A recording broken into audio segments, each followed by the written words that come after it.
Welcome back everyone to the mid-patch tier list update, this time for patch 13.22. In today's video, we'll be discussing all the new meta trends that are popping up this patch and provide you guys the complete update on the solo queue tier list, thanks to the help of our challenger players and analyzing the most recent data. But before we get into it, be sure to check out SkillCapped if you want to truly get better at League of Legends. We're the only service that offers a money-back guarantee if you don't climb at least 5 divisions while actively using our service. We do this because our service really does work, and if it doesn't work for you, you shouldn't pay. Learn more at the end of this video or click the link in the description below. A new top lane champion that has been gaining some traction in 13.22 is Ahri. The attack speed buffs are the driving factor to why a bunch of high elo players have been picking her up. The build that players are running is actually full AD instead of AP. It's similar to what we've seen on the AD LeBlanc with a static shiv rush into Trinity Force 2nd and Stormrazor 3rd. The rune page consists of fleet footwork and you want Resolve for secondaries, picking up Demolish to amplify the split push threat. Very important to note as well is that you actually want to be maxing your W out first instead of Q. With Shiv, you already have the ability to clear waves really nicely, so you're able to go W max for more guaranteed damage. So how competitive is Ahri top though? Is this a build that should only be played by pro players, or is it viable for solo queue too? It is definitely a more risky pick that has very little margin for error if you want to succeed on it. You're building AD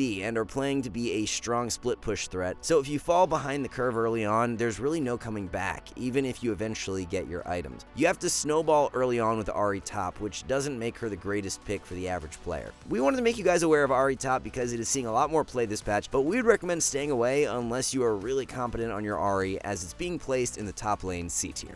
Now, one champion we would highly advise you look into right now is a really great counter to many of the tanks that have been rising up in recent patches is Vayne. Vayne is a great pick into Cassante, winning over 54% of the time in the matchup, so if you've been having difficulties against the champ since his buffs, the Vayne pocket pick can suit you really well. Instead of rushing the static shiv like you do on bot lane Vayne, it's actually a Blade of the Ruined King rush that you should prioritize for top lane Vayne. The Blade rush will work great for you to take down the health stacking melee top laners that you'll be looking to play Vayne into. Second pickup is going to be the Trinity Force, as it is still more optimal than Rage Blade for top lane Vayne. Of course, the Keystone Rune will be Lethal Tempo, followed by the Resolve Tree for secondaries. Since Vayne now fits into the current landscape of the top lane meta really well, she's going to be bumped up into the S tier for 13.22. This patch was a relatively light one for top lane, so the tier list is looking very similar to where we had it for pre-patch. Malphite, Nasus, and Ornn rise above as 3 of the most optimal top lane carries. For Nasus and Ornn, they have both gained a large chunk of strength due to the anti-snowball patch, while Malphite has been a consistently strong top lane champ for many months now. One other minor adjustment to the top lane tier list consists of moving Tahm Kench from S and into A tier. Nerfs hit a little bit harder than we expected, so he's no longer the high priority carry like he was in 13.21. A couple of the best top lane bans for the current meta include Cassante, Aatrox, and Malphite. Spamming one of Mundo, Nasus, or Garen is what we'd advise if you want to climb low elo the fastest. Okay, what's going on with Briar?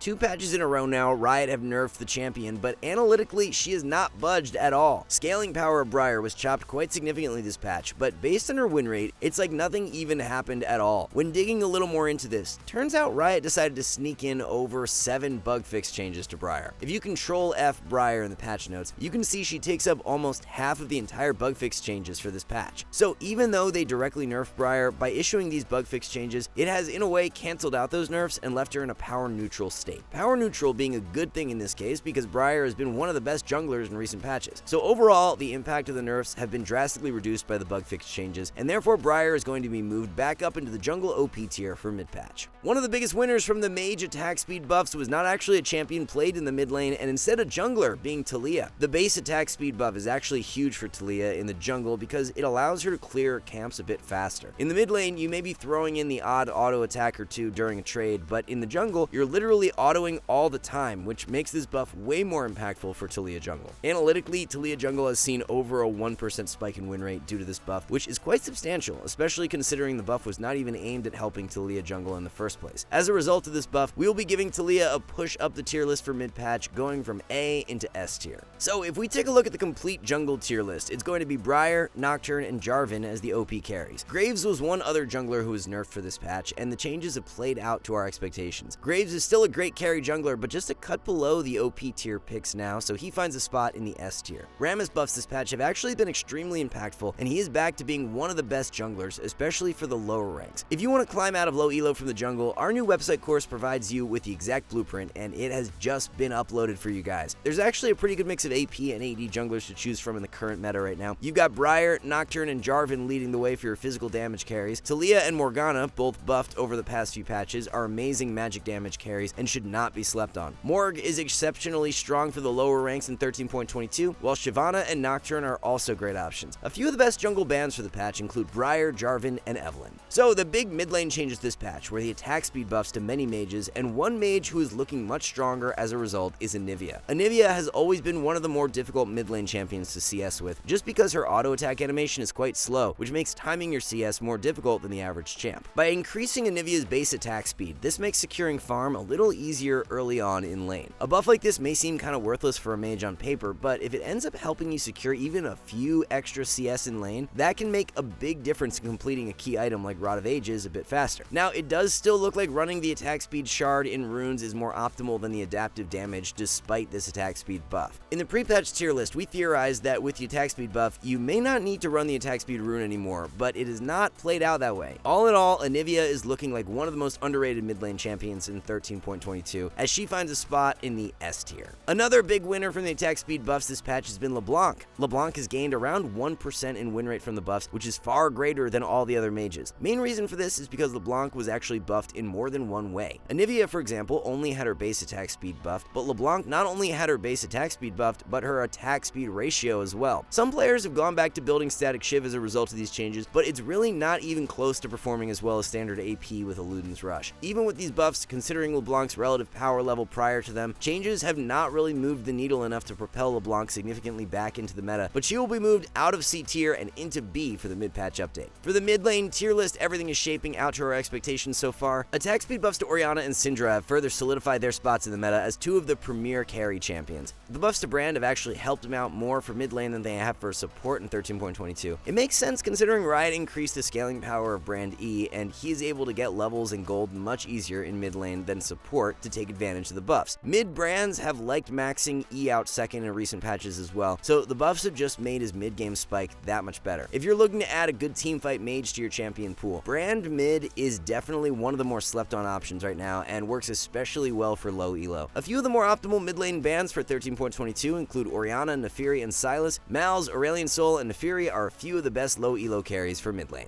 The ADC meta stays exactly the same as to where it was for pre-patch, so we continue to rate Ziggs and Vayne as the most optimal carries. Ziggs' nerfs have panned out to expectations, as they weren't quite enough to remove him from his OP status. Ziggs is just the all-around best blind pick bot lane champ that you can play, as his range and poke power make him one of the most reliable champions. Neela nerfs have shaved off a bit of strength, but similar to the Ziggs changes, they just weren't enough to significantly alter her power in meta, and she continues to hold on to an S tier spot. A few good bans for bot lane right now include Jinx, Vayne, and Ziggs. To make your way out of low elo the fastest from the bot lane, picking up one of Ziggs, Misfortune, or Jinx is a great idea. The major support change in 13.22 was issued to Janna, and it has drastically shifted the way in which you play the champion. We noted in our recent OP builds video that Imperial Mandate would see a spike in power this patch on Janna. We expected for it to be a great second pickup, but what's actually performing amazing right now is straight up rushing the Mandate instead. Mandate Rush into Shurelia's second is the optimal carry build for solo queue right now. Of course, you can swap around the order of Shurelia's and Mandate based on the game and preference, but do note that a Mandate Rush is extremely strong. It's not just the build that has changed though, as there is a new optimal skill order for Janna as well. Prior to the 13.22 changes, an E max first into W second was the uncontested best skill order for Janna. That is all changed now though, as W max first is outperforming E max by a long shot. It's actually about a 3% gap, so if more players were utilizing this skill order, Janna's win rate would be much higher right now. W max with Mandate Rush is just so great because you can carry not only through Janna's excellent peel power, but through being a legitimate damage source as well. A lot of stat sites have Janna at around a 50% win rate right now, but don't be fooled by that, as we believe she is much stronger than an average support once players catch on to her optimal setup, and therefore we have her rated as an S tier support. So taking a look at the support tier list, OP tier will consist of 3 champions, being Zyra, Blitzcrank, and Rakan. Senna was the one support nerfed for 13.22, and we dropped her into the S tier during our pre-patch tier list. That was the correct course of action, as the champion has lost a good chunk of power relative to where she was in 13.22. 13.21. Remember though, Senna was completely nuts last patch, so even though the nerfs have seen her lose a few percentage points off her win rate, she's still in a great spot relative to all other supports. The craziest thing about Senna right now is that she's performing this well without most players even running the optimal build. Ghostblade has been heavily outperforming Eclipse ever since the 13.20 buffs, but only 20% of Senna players are building the item. Nearly all pro Senna players have swapped over to Ghostblade, so if you still haven't tried out the core of Umbral into Ghostblade, definitely give it a shot. Supports who should be highest on your ban list for 13.22 include Senna, Blitzcrank, and Rakan. Brand is a really great low elo support thanks to his buffs this patch, while Zyra and Morgana are two other solid choices as well. Alright guys, before we wrap this up, let's tell you a little more about SkillCapped.